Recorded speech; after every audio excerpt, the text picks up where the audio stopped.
Faleminderit. Dhe po fillojmë me pjesën e dytë të takimit tonë në kuadër të panelit të librit Prizreni 2025 që organizon organizata e qeveritare X, Instituti për Kërkime Shkencore dhe për Kulturë.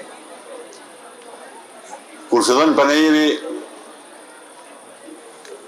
është për ne festë, besoj edhe për shumë qytetarë, shumë adhurues të librit, sepse vinë me dhjetra, qindra libra në përshande, tituj të ri apo të vjetër, por që kërkojnë lexuesin. Dhe në këtë festë, ne bëjmë edhe një festë tjetër këtu, takim me krijues letrar, që për afër të kemi njerëzit e penës, të njihim me ta dhe të bisedojmë për librin, rreth librit dhe natyrisht edhe rreth jetës. Para 2 vjetë isha me një promovim të librit për Kalan e Dodës, u fascinova me librin që e ka shkruar Meturskeja, i cili erdhi nga Londra në Tiranë, nga Tirana këtu, dhe po m'duket i mbledhi parinë e skejave këtu në Prizren, të shoh dhe profesorin këtu Miserve, doktor Orhan Kubatin dhe shumë mysafirë të tjerë. Fajtor pse e njoh Metushin, edhe pse kam lexuar librin e tij, është Kadri Skeja, i cili e solli në Prizren në shoqërinë Agimit dhe me të vërtetë shumë nga ne mësuam, kemi ditë diç, po jo aq shumë për Kalan e Dodës.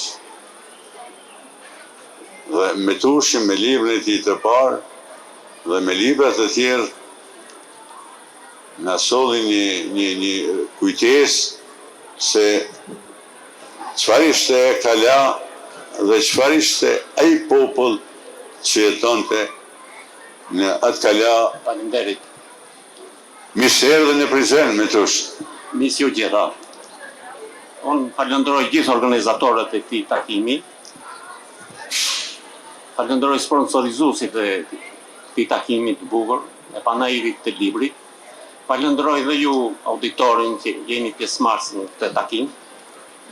Dhe unë vi me dëshirë shumë të madhe në Prizren. Dhe sa herë që vi në Prizren, kam një emocion të veçantë. Arsye kësaj është sepse Prizreni është një qytet dardan me një kulturë pararomake. Edhe vimësiet i vazhdon deri në ditët tona. E dyta, gjatë perandorisë osmane, Prizreni ka qenë qendër e Sanxhakut me të njëjtën emër, ku përfshi gazaja e Lumës, gazaja e Prizrenit dhe të Todhës. Po gazaja e Lumës një kohë shumë të gjatë e ka pas qendrën e Kalata Dodës. Po ajo që është më e rëndësishme për këtë qytet, për këtë njerëz shumë të rëndësishëm fisnik, është sepse Prizreni ka qenë kryeqyteti i Shqipërisë. Këtu u mblodh për herë të parë, u mblodhin shqiptarët më të ditur, më patriot dhe të formsojnë Shqipërinë. Dhe formësimi i Shqipërisë, i shtetit shqiptar ka filluar në Prizren, nga patriotët e mëdhej të Kosovës, të Dardanisë edhe të Prizrenit, sigurisht edhe të Shqipërisë, të pjesës tjetër, të krahinave të Shqipërisë. Dhe Prizreni ka qenë kryeqyteti i Shqipërisë për një kohë të gjatë. Dhe në mbrojtje kësaj të lidhjes shqiptare të Prizrenit, kanë qenë edhe lumjanët tonë, kanë qenë edhe të Kalas Dodës, bile unë kam arritur të gjej që një nga të parët tonë ka ra në mbrojtje të lidhjes Prizrenit. Kishte qenë perandorin turke, oficer i asaj perandorie, i kishte zhveshur gradat e sultanit dhe ishte vendos në mbrojtje të lidhjes, edhe është vrarë, pra është një dëshmor në mbrojtje të lidhjes Prizrenit, në 1881. Por nuk ka qenë ai vetëm, ka qenë dhe shumë të tjerë, dhe ju tu ka studiuar shumë të mirë, të cilët unë i falenderoj, dhe janë dhe mbi 1200 veta të vrarë në mbrojtje të lidhjes. Sigurisht ka qenë nga Prizreni, nga Luma, nga gjithë shtrojt shqiptare. Nga ajo ide që të mirësh me Kalan e Dodës, që ke lindë aty afër? Unë kam linë në Kalan Dodës, në fshatin Ceren, dhe jam shkolluar, kam mbaruar Universitetin e Tiranës, Fakultetin e Shkencave të Natyrës, dekën biologji kimi. Pastaj kam marru për psikologji, pedagogji, Universitetin e Tiranës, gjithë në Universitetin e Tiranës, dhe kam punuar gjithë jetën në arsim. Unë bashkë me gruan ja kemi kushtuar jetën në arsimit, edukimit të brezit të ri të fëmijëve me njohuri. Por edhe Kalan Dodës. Po, sigurisht studimeve ja kam kushtuar Kalan Dodës, dhe unë ka 20 vite që jetoj në Tiranë, atje kam punuar në Tiranë, por Tirana është një metropoli madh, atje ka biblioteka shumë të bukura, atje ka arkiva të bukura, të shumta, dhe kur kam shkuar në Tiranë, kam filluar të shndretoj arkivat, librat, edhe kur kam ikë në Tiranë, kam filluar të botoj artikujt e mi të parë në Shqipin e shkruar. Ke mbi 50 artikuj nëse s'gaboj. Po, kam mbi 50 artikuj në Shqipin e shkruar dhe ata elektronik, që është sot shumë i përhapur. Dhe pastaj, para 3 vitesh, kam botuar 2 libra. Një libër është për arsimin në Kalan të Dodës, i cili është ka një sukses shumë të madh arsimin në Kalan të Dodës, dhe fillon në vitin 1902, edhe ka vazhduar pastaj arsimi 8 vjeçar, arsimi mesëm, dhe mbylli arsimi para universitar në Kalan të Dodës, domethënë rreth nga parashkollore, 8 vjeçar, arsimi mesëm, dhe atje ka qenë një shkollë mesme, unë isha drejtori i saj, me mësues profesora shumë të mirë, dhe i kam kushtuar një libër arsimit. Pastaj, kam një libër ja kam kushtuar Kalan Dodës. Kur fillon historia e Kalan Dodës, kur është si vendbanim, historia e luftat që kanë bërë njerëzit, i kam përplasur, i kam hedhur mendime që kam ditur. Në atë libër përmendet Kalaja e Prizrenit, Kalaja e Tetovës edhe Dodës. Po, edhe Kalaja e Dodës është një kala, është periudhë si Justinianit të parë, edhe sigurisht që Arimi e din shumë më mirë sa profesionisti i historisë, pa është një periudhë që u ndërtuan gjithë kalat nga Drini deri në Libër të Madhe, pa dhe ka pjesa tjetër u ndërtuan kalat për të mbrojtur shqiptarët nga invazionet e huaja, nga pushtimet e huaja, edhe atje është një kala, ka qenë një kala. Mirë po, gjatë periodorisë turke, gjatë sundimit Osman, kalaja është rrafshuar. Megjithëse gjurmët e saj gjindën, edhe arkeologët kanë gjetur gjurmët e saj, kanë gjetur keramik, kanë gjetur tjegulla shumë të holla, kanë gjetur që të thotë se ishte një qendër e madhe. Dhe për herë të parë atë si kala, si qendër, janë ustimet e Hanit, 1863, edhe thotë që është në Kalan Dodës, dhe thotë për nuk gjeta kala, si dukurisht kalaja ishte hequr, dhe thotë Hani, unë kalova pranë vend banimeve që ishin qytete. Pa Kalan e Dodës Hani e quhen qytet. Dhe Hani ka shprehur shumë bukur për Kalan e Dodës, thotë ndërtesat ishin 2 dhe 3 katëshe. Gjë thotë që unë nuk pa shtokë, po thotë që merri me vloturi dhe pasuri e këtij komuniteti ishin vlektoria. Dhe Hani ka banuar atë natë një në Radomir, dhe Sabolin Ak Radomir Liu. Pa ajo që është më interesante, thotë që Hani, thotë ajo sesi e saj kishte marrë pjesë në luftën në More. E sigurisht ai nuk ka shkuar vetëm, pa ka shkuar bashkë me shokët e tjerë në More, në luftën e Mores. Dhe thotë kishte raporte me pashallerë të tjerë të Shkodrës, me pashallerë të mëdha, pra me këto të Shkodrës. Gjithë thotë se një personalitet i madh ai profesuesi i asaj. Pse kaq e buj kalaja e Dodës. Por kalaja e Dodës në mesjet janë marrë me blegtori. Edhe kanë pasur rreth 500.000 kokë dele. Por delet, lufta e parë ballkanike, se ato duke i shpektuar për në Saganik, va mori ushtëria greke dhe ushtëria bullgare, të gjithë delet. Pra ishin një zonë e pasur që jetonte me dele. Dhe dyta, kalaja e Dodës është një zonë që shquhet për një shpirt patriotik. Ne i gjejmë ka shumë kënd që i kushtohen popullit Kalas Dodës për pjesëmarrjen në lidhjet Prizrenit dhe në mbrojtjet lidhjes Prizrenit. Sepse nuk kemi dokumenta të shkruar dhe vetëm mënyra është ne të referohemi fjalorit. Dhe fjallori na thotë që në lidhjen e Prizrenit kishte edhe përfaqësues të saj, të vet Kahinës, por ishin dhe luftëtarë në mbrojtje të lidhjes. Pastaj janë gjatë luftave ballkanike ka pas një rezistencë shumë të madhe dhe gjatë luftës parë botërore ushtria serbe, forcat ushtërisë serbe kanë vrarë shumë njerëz, janë me qindra. Unë dhe disa shokë të tjerë kemi arritur të identifikojmë shumë, por dhe shumë emra nuk i gjejmë dot, nuk janë dhe kjo. Pastaj kalaja e Dodës ka njerëz punëtor, janë njerëz që duan punën, janë miq të punës. Dhe punën nga ana e saj ka shpërblyer ata, duke u dhënë mirëqenie.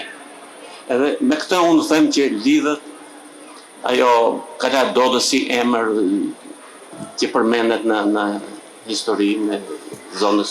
Me qenë se sa pak më parë, kalaja e Prizrenit, kalaja e Dodës dhe Tetovës kanë qenë në biletin e Prizrenit. Edhe nga kalaja. Dokumentat shkruara sigurisht në arkivat e Tiranës nuk janë të shumta. Unë nuk kam shkuar në arkivat e Beogradit, dhe nuk janë të hapura, nuk kam shkuar.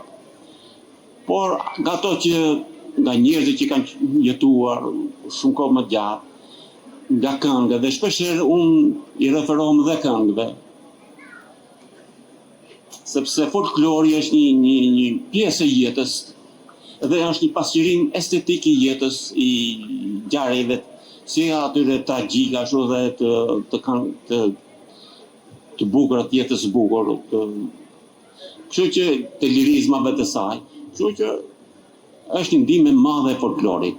Por kalaja e Dodës, si mas shumë studiozëve të folklorit, ka ajo, jo kalaja, po pjesë e korabit. Pjesë e korabit. I ka rreth 500 këngë. Dhe sigurisht unë nuk janë shumica e këngëve janë të botuara, një pjesë janë të sektori folklorit i Akademisë Sodime Balbolenologjike në Tiranë. Shumë këngë janë që i kanë ditur njerëzit të parë, edhe unë i kam kushtuar një libër me përmbledhje nga këngët e folklori i Kalas Dodës, janë rreth 70 këngë. Unë jam munduar të gjej ato këngët më përfaqësuese të saj, sigurisht lirike, ka këngët patriotike, njerëzit që këngët që kushtohen herojve të saj. Por një ndër këngët më të bukura të asaj zone është kënga e Fushës Korabit. Shumë studiues thonë se ka 3000 vargje. Por deri 2000 vargje janë të mbledhur të dokumentuar nga studiuesit. Unë e kam quajtur poem, shumë të tjerë nuk e pranojnë këtë fjalën poem, sepse nuk ka subjekt. E megjithatë diskutimet vazhdojnë dhe megjithatë ai është një monument i shpirtit artistik të atij populli.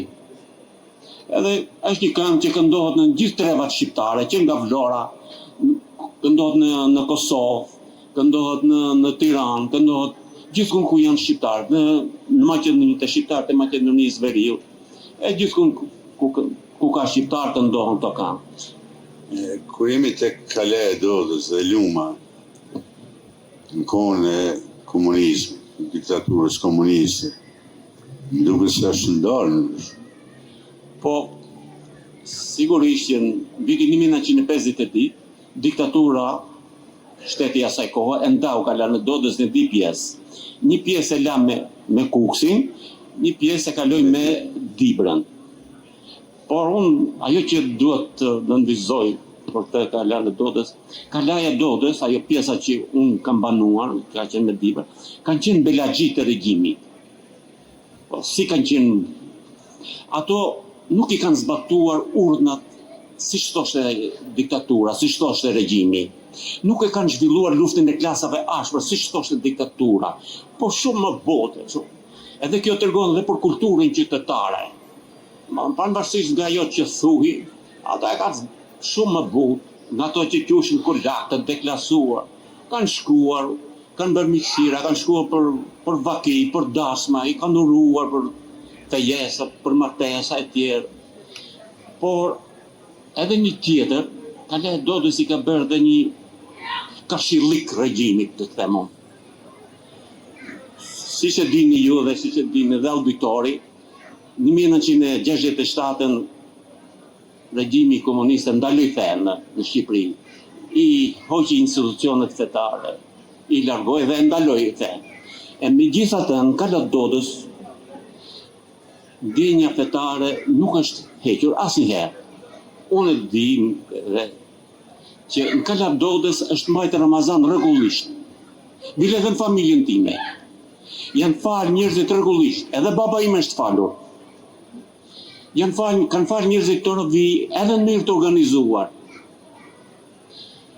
Ditë e Beramit ka qenë një shënllik, edhe gjithë njerëzit në rroshin, veshin me rroba të reja, me rroba të bukura, me rroba të lara, nuk shkonin në punë ato ditë.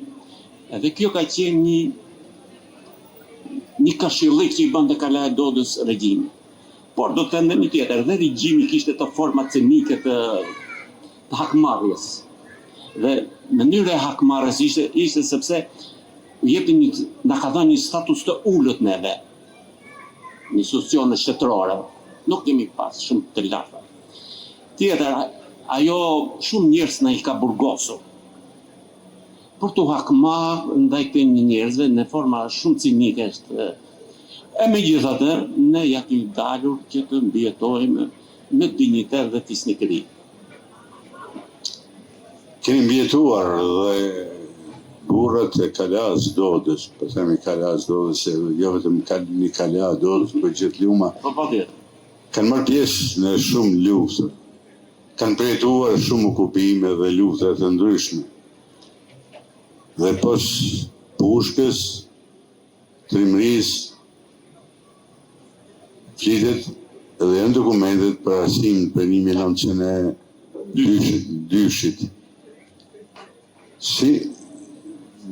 Çka mund të na thotë autori për arsimin e Kalajës Dodës? Dhe kanë pak kohë të mirë në arsim se gjithherë me luftra. Po, shiko, në radhë parë gjatë sundimit osman, në Kalaja ka pasur janë hapur mektepet. Edhe mendohet, studiusi Xhemal Domi ka hadhur i parë parimet e shumë më mirë të tjerë studiusë, që në shekullin e 17, 16, 17 janë hapur mektepet në Kalaja Dodës. Mirë po, to ka qenë shkolla turka arabe, si dini ju të gjithë. Por në vitin 1902, një djalë nga Kalaja Dodës kishte studiuar për shkenca islame në Stamboll. Atje kishte rënë në ndikimin i ideve të rilinjës kombëtare shqiptare, dhe siç e dini dhe juve, në vitin 1879, Sami Frashi, shoqëria e formoi një shoqëria të shqipërve shkolla Shqip, hartoi një alfabet të ri, edhe shkoi alfabetari e Stambollit, e ndryshme nga ajo e Naum Vigjil Harxhit, dhe kjo abetare që hartoi patriotë të mëdhej Sami Frashi, Naim Frashi, Koto Hoxhi, Hasan Prishtina, e të tjera, ky djali nga Rodomira, që quhi me mbijemin Guri, e sollin në Radomire sollën Kaladote, sepse kishte rënë në ndikimin ideve të shoqërisë së Sabollit, të ideve të rilinjës kombëtare shqiptare. Ilmi Guri këtu edhe solli këtu. Dhe nën mbrojtjen që kishin mektepet, ai ishte hoxh të mektepi dhe u ka mësuar fëmijëve të mësojnë me shkronja të shoqërisë së Sabollit, shkrim dhe lexim në gjuhën shqipe. Kjo ka vazhduar nga viti 1902 deri në 1908 kur erdhën Gjon Turqi. Edhe reprezalet e Gjon Turqive bën që shkollat të mbyllen. Por një fakt tjetër është në vitin 1916 Luma e gjithë jemi pushtuar nga forcat austro-hungareze. Dhe forcat austro-hungareze në Plushtin hapën një shkollë dy gjuhëshe, shqip-gjermanisht. Sollën një mësues nga Kosova që dinte, edhe kjo ka vazhduar një 2 vjet. Mirë po me humbjen e forcave të bllokut qendror ndaj Antantes, iku dhe shkolla. Dhe në vitin 1922 është një ngjarje shumë e rëndësishme për arsimin Kaladotës. Ka qenë një personalitet shumë i madh i ministri arsimi, Recep Mitrovica, dhe ai me dekret, me urdhën, ka hap shkollën shqipe në Ploshtan. Edhe mësuesin e sollin nga Tirana, ishte Besim Dalliu, dhe ka vazhduar kjo shkollë deri në vitin 1939. Me pushtimin italian, shkolla shqipe nuk vazhdoi më. Por në vitin 1940, qeveria e Tiranës hapi përsëri një shkollë shqipe në Kaladotës. Kjo ka vazhduar deri në vitin 1944. Në 1944 pastaj me largimin e ushtrive pushtuese, qeveria e kohës ka hapur shkolla shqipe të gjithë. Por unë duhet në nënvizoj edhe një gjë tjetër që është shumë e rëndësishme, mendoj unë, edhe për Kosovën, për arsimin Kosovë. Arsimin Kosovë, siç e dini dhe juve dhe studiuesit, ka rënë shumë që nga Lek Batranga, që në vitin 1638 janë shkollat në Janje e tjerë, por në ndarjen e Shqipërisë vitin 1913 nga fuqitë e mëdha, Kosova ngeli nën sundimin serb dhe pushtimi serb ja mbylli shkollat shqipe në Kosovë. Për fat keqen, dhe shumica e popullsisë, e them me dhimbje këtë Dardanis, nuk kanë mësuar në gjuhën shqipe. Por në vitin 1941, kur qeveria e Tiranës kishte nën varësi një pjesë të madhe të Dardanis, dhe forcat u hapën shumë shkolla shqipe dhe mësuesit erdhën nga Tirana, nga Shkodër, nga viset që dini shqip, edhe në Maqedoni, edhe në Maltezi, u hapën shkolla shqipe, kryesisht në ndikimin e njerëzve që erdhën nga Shqipëria. Edhe kjo ka qenë dhe një afrim shumë i madh mes popullsisë që ishte nga Tirana, nga pjesa qendrore dhe Dardanis. Ishte kjo kohë kur italianët ishin? Po, kjo ka qenë gjatë pushtimit italian, kur kryeministri i parë gjatë pushtimit ka qenë Shefqet Vërlasi, pastaj erdhi Mustafa Kruja, dhe ka qenë një patriot shumë i madh, një prit nga Shkodra, një patriot shumë i madh që hapi shkollat shqipe, i hapin në Kosovë, dhe janë disa ministra arsimi që kanë sjell mësues për të hapur shkollat shqipe. Dhe në vitin 1948-49, kur thiri me Shqipërisë dhe Dardanis u bën pakadushëm, për shkaqe politike, Serbia nuk mund të mbyllte më shkollat shqipe në Kosovë, në Dardani, sepse nuk e lijon të kush më. Si mbyllën shkollat, ti je shantar, jetoj shek dhe 20 e mbylli shkollat. Domethënë ishte një fakt që u bë nuk mund ta mohonte më qeveria serbe. Edhe unë do të nënvizoj edhe një gjë tjetër. Sigurisht ne kemi sot gjuhën shqipe të njësuar, edhe është një merit jashtëzakonisht e madhe, e konsultës në vitit 1968 e shkencëtarëve, të gjyqtarëve patriot të Kosovës dhe Dernis që propozua që si standard të merret gjuha që është e jugut. Nuk e diun arsyet, ato janë arsye shkencore, gjuhësore, dhe nëse nuk do ishte vitin 1968, kur gjyqtarët patriot të Kosovës propozuan për njësimin gjuhës shqipe, nuk do të ishte arritur njësimi gjuhës shqipe në vitin 1970 me Kongresin e Drejtshkrimit. Kur u bë dhe fjalori i gjuhës shqipe. Po, fjalori në vitin 1980, por jo, 72-shin kur u bë. U njësuan rregullat e drejtshkrimit dhe u njësua gjuha shqipe.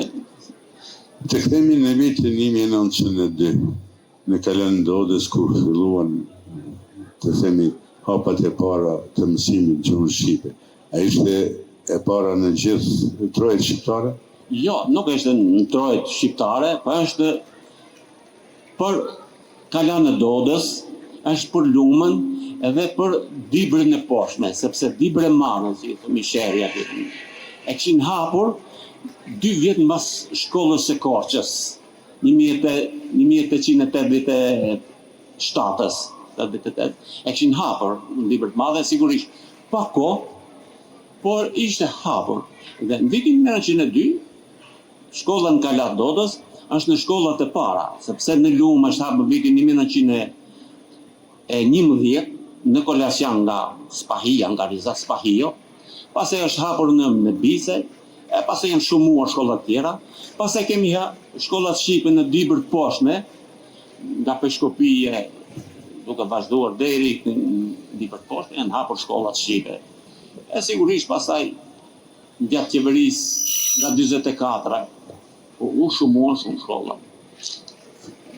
Libri parë ishte për Kalan e Dodës, e dyta ishte këngë për Kalan e Dodës. E treta është arsimi shqip në Kalan e Dodës. I katërt i harrova titullin. Është Adheu dhe Dia. Është një libër që ka Adheu dhe Dia. Adheu dhe Dia. Pse? Po, kjo është edhe diskutim me redaktorin në shtëpinë botuese. Sigurisht unë kam pas një mendim tjetër. Shtëpia botuese dhe redaktori thanë do t'i vëmë këtë për Adheun dhe Dia. Unë kam hedhë disa ide të mia për Adheun, për luftat që janë bërë, për Kosovën, kam një artikull që unë mendoj që edhe për thesit e UÇK-s që mban padrejtisht në Hag, sigur ata kanë bërë një luftë civile, nuk kanë bërë një luftë të mbrojtëse, nuk e kanë mbrojt popullin nuk kanë luftuar ndaj ushtrisë pushtuese, por kjo është një çështje shumë e madhe, unë kam hedhë disa mendime të mia. Sigurisht nuk është një artikull shterrues, sepse kjo takon dhe studiusëve të tjerë, shkencëtarë, njerëz është një çështje politike. Unë kam hedhë disa mendime. Kam dhe një portret për mikun tim, për kushërin tim Kadri Skejen. Kam një portret që unë mendoj se është një figurë përfaqësuese e komunitetit të Kalan Dodës këtu në Prizren, dhe është një njeri që e përfaqëson disi Prizrenin. Sigurisht që Prizreni ka pas personalitete shumë të mëdha, dhe unë i referohem babait të filozofisë së ndryshimit, Herakliti, që i krahasonte njerëzit me lumej. Dhe thoshte që njerëzit u ngjan lumeve. Dhe Prizreni ka një lumë të bukur, lumë barra këtu, por Prizreni në mënyrë simbolike e kanë kaluar dhe personalitetet të mëdha që i merr Prizreni, Abdil Frashëri, ka qenë studiues të tjerë, njerëz që kanë hapur shkollat shqipe, por një rake e vogël e këtij komuniteti, është edhe Kadri Skeja, që me punën e tij, me vallën e tij, në ditët që me zi djellëzonin, ja ka fresku pak vallën i komuniteti, unë them me punën e tij, me vallën e tij. Ai ka ardhur në Tiranë, në Shqipëri, ka hedhë vallë, ka kënduar. Por edhe një gjë unë do të them, pjesa e Shqipërisë dhe Dardanisë kanë qenë të ndarë rreth 100 vite. Sigurisht është një padrejtësi shumë e madhe që na bën ato që në vitin 1913 në nda. Por unë them, mendimi im, kjo ndarje nuk ka qenë shumë e madhe. Nuk ka qenë e madhe në aspektin gjysor. Do flasim të njëjtën gjuhë. Flasim gjuhën shqipe. E kemi shumë të bukur. Tani e kemi edhe të njësuar, pa dhe dialektin gek, pa dhe dialektin tosk, janë pjesë të gjuhës tonë të bukur shqipe. Pra nuk ka qenë ndarje. E dyta, ne kemi këngët, kemi folklorin, kemi që e kanë majtur. Pasi kemi miqësirat e shumta. Nipet da janë Prizreni me Pobregun, me Lumën dhe me Kalën e Dodës. Shumë vajza nga Kala e Dodës janë të martuar këtu. Dhe nipje edhe daja nuk mund të ndahen asnjëherë. Pastaj fatet historike na kanë bërë ne që të jemi bashkë. Në lidhjen e Prizrenit për luftën ndaj serbëve. Pastaj gjatë luftës dikë botërore ne ishim bashkë. Dhe është fat shumë i madh, do themi. Ishte lufta e vitit 1999 që ndërhyri NATO dhe e shiroi Kosovën, Dardanin nga okupimi serb. Edhe tani kalojmë, ju vini në Tiranë, ne vim në Prizren, shkojmë në Prishtinë, fare lirshë, edhe gjë shumë e mirë.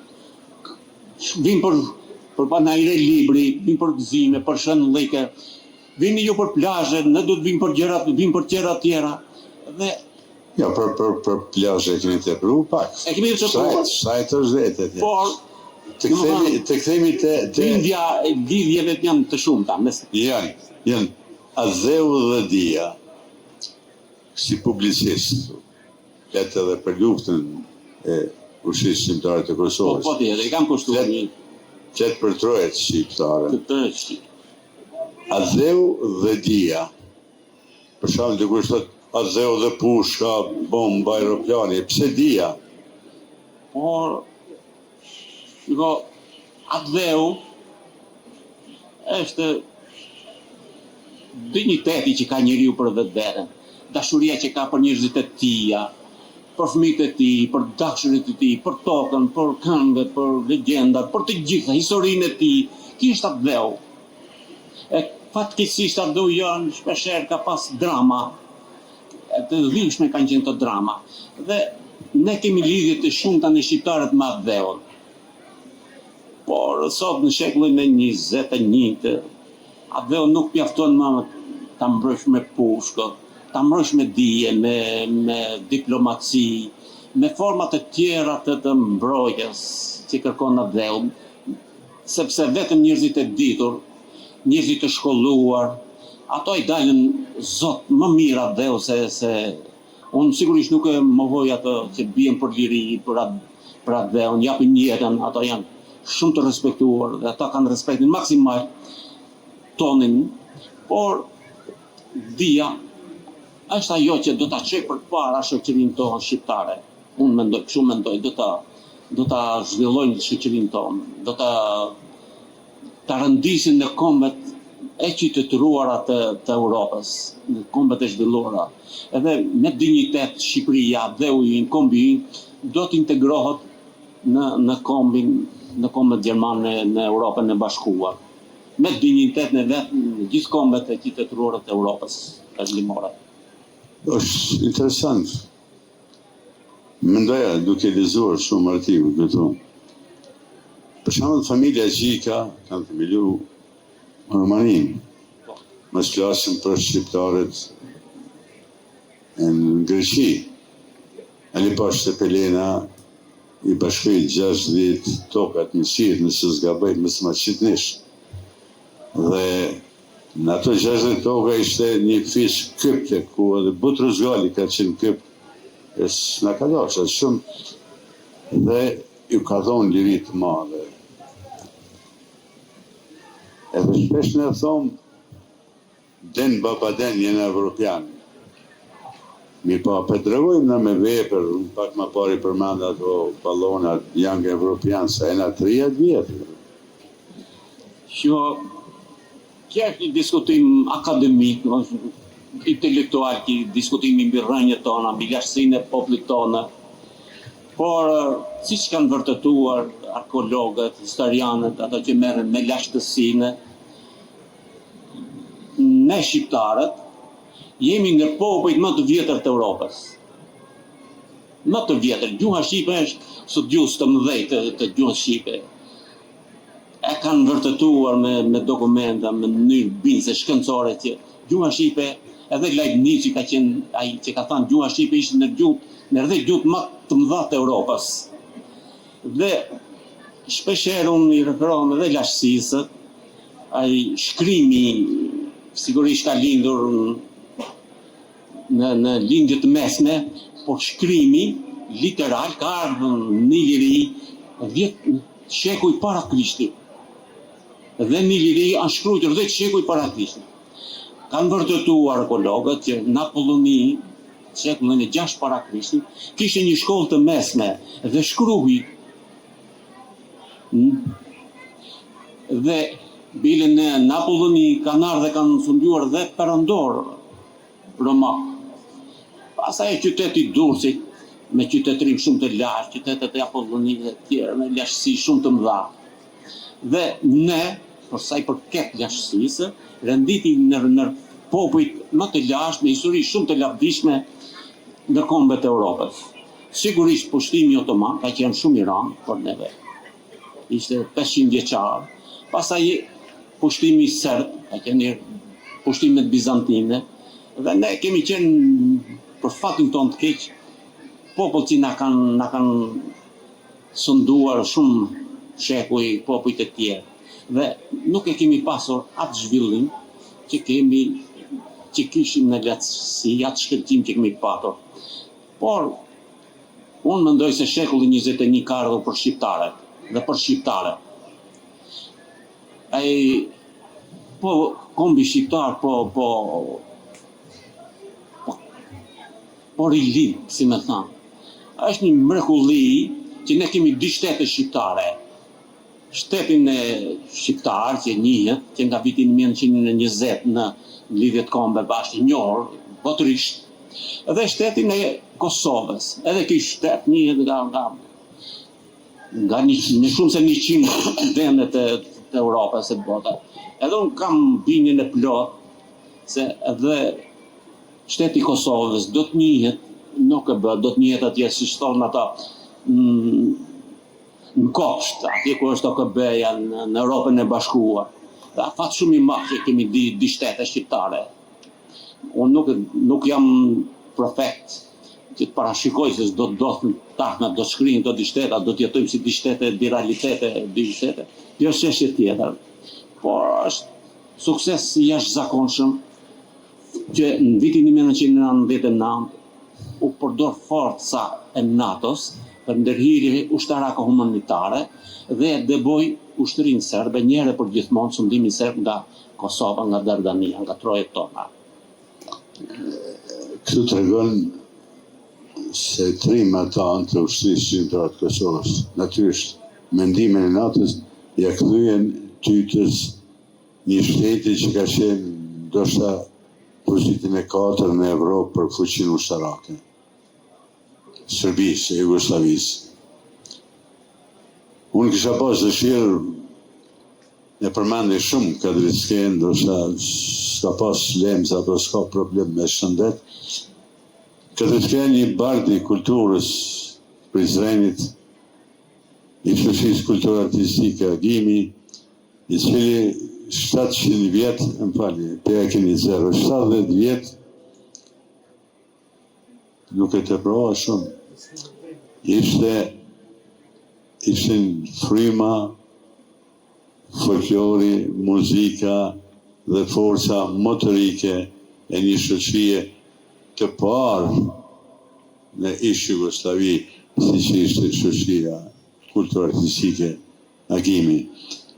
Ka dini që ka mundësi marrë dhe të ne këto, nëse frigosh të hekim në ata, frikën, e ke pas si vallëzën dhe... Është profesionist në vallë, profesionist. Mirëmbrëma, përshëndetje për gjithë. Së pari ju uroj sukses në këtë panel që keni pas, ka qenë 17 i miron. Ju falenderoj që keni parafaqe si jetë edhe kushëribi jam të jetë pjesëmarrës i këtij. Une për kujtim që i ka arë këtu, ja kam një portret të Prizrenit për ja dhuroj.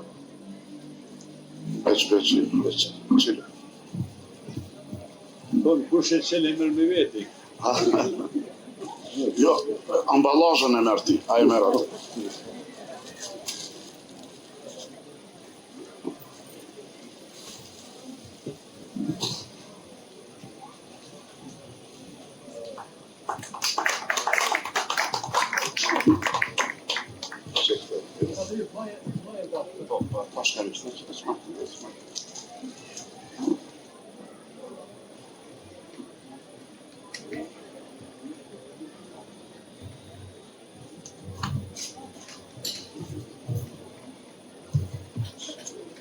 Unë falenderoj Kadriun për dhuratën simbolike që më ka dhënë me emblemen e qytetit të Prizrenit. Unë ju falenderoj edhe juve të gjithë që më dëgjuat, më pranuat fjalën time. Dhe unë do të vi dhe rreth të tjera këtu në Prizren. Edhe falenderit shumë. Këndruar miq, me tushit na shumë libra na ftojmë, nëse nuk shumë nuk ftojmë.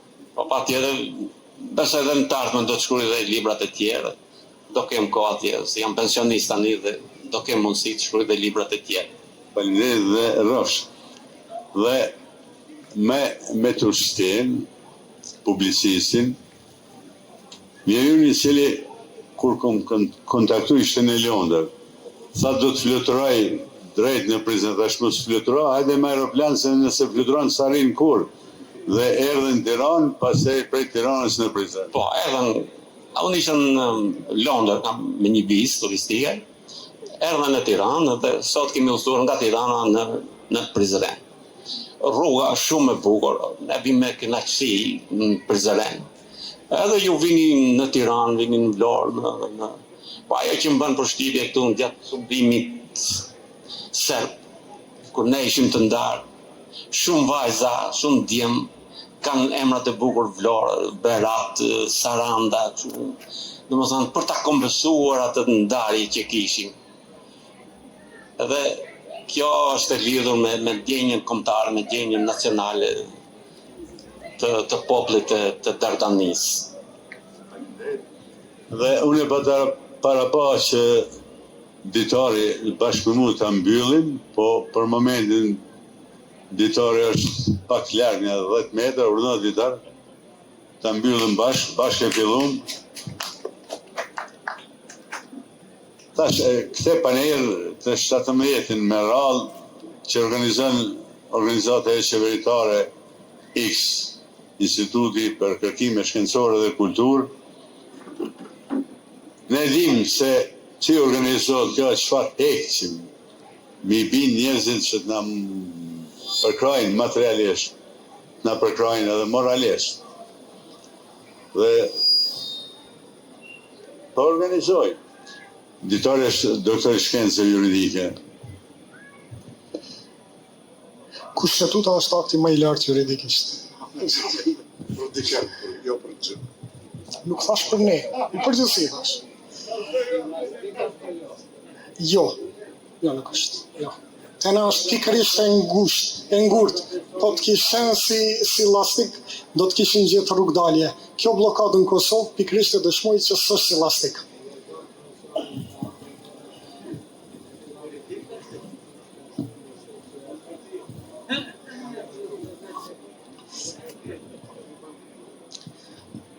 Atëherë, të nderuar të pranishëm, për 5 net rresht, u munduam që t'ju ofrojmë diçka nga begatia kulturore, artistike, letrare, jo vetëm me autor prizrenas, po edhe me autor jashtë qytetit tonë, nga e gjithë Kosova.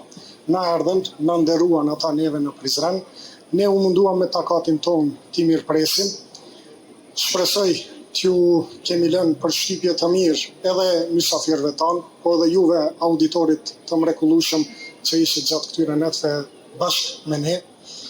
Unë në emër të organizatës jo qeveritare Instituti për Kulturë dhe Kërkime Sociale X, në emër të Këshillit organizues pra me Ditar Kabashit, Bacës Osman Goranci, Ilir Gashit, Agon Gashit, Bacës Shefki Kazazi që kujdeset për ndrisimin, Sejid Gashit për incizimin, madje edhe vullnetarit ton të paepur, Agjes Syri Ramadani. Ju falenderoj në emër të gjithëve. Shpresoj që edhe vitin tjetër, kur maturohet Panajiri me 18 vjet, do të jetë edhe më i mirë, edhe më i arrir për gjithë ju. U pafshim vitin tjetër, natën e mirë.